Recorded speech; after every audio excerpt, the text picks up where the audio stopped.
Hello, my name is Jim Reis. I collect historic documents and indentures as a hobby. I started the collection about 30 years ago. As a commercial real estate broker, I was given a couple old documents and I loved them, not so much for their history, but for their art form. I went out and bought probably 1,000 the first year. Second year I bought more, and by now, currently I have about 2,000 documents.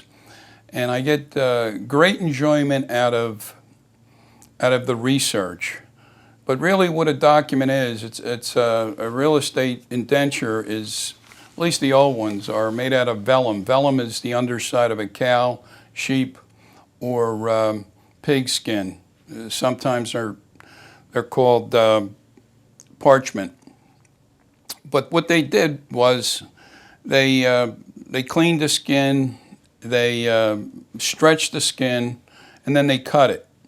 They cut it into two sections, usually about the same size, and then they wrote the legal description of the document.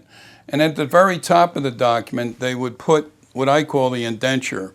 And the indenture is they would cut the exact same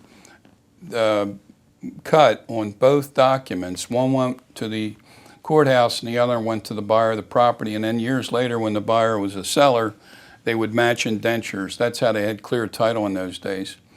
But the I brought this document, which is an 1812 Georgia document, as an example of the research, and that's the part I really enjoy.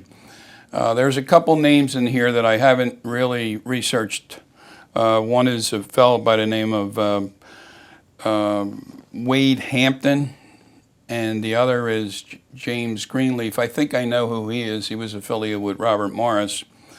Then the other things I research is the date. This is 1812. The location. This is Georgia, and it's on the Mississippi River, near where it meets the Pombigley River.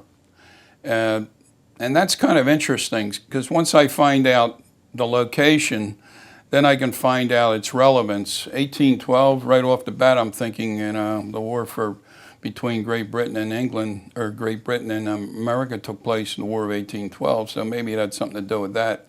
But it's probably something to do with Morris and his land company. That's my guess. But you can see down here, it's also signed by Robert Wharton, who was the mayor of Philadelphia in those days. Now, Wharton School, I don't know, maybe there's a connection there. So I have to research this document. But I'm giving you an idea of how I started my collection and why I enjoy doing what I do. Thank you very much. Please visit me on historicindentures.com. Thank you.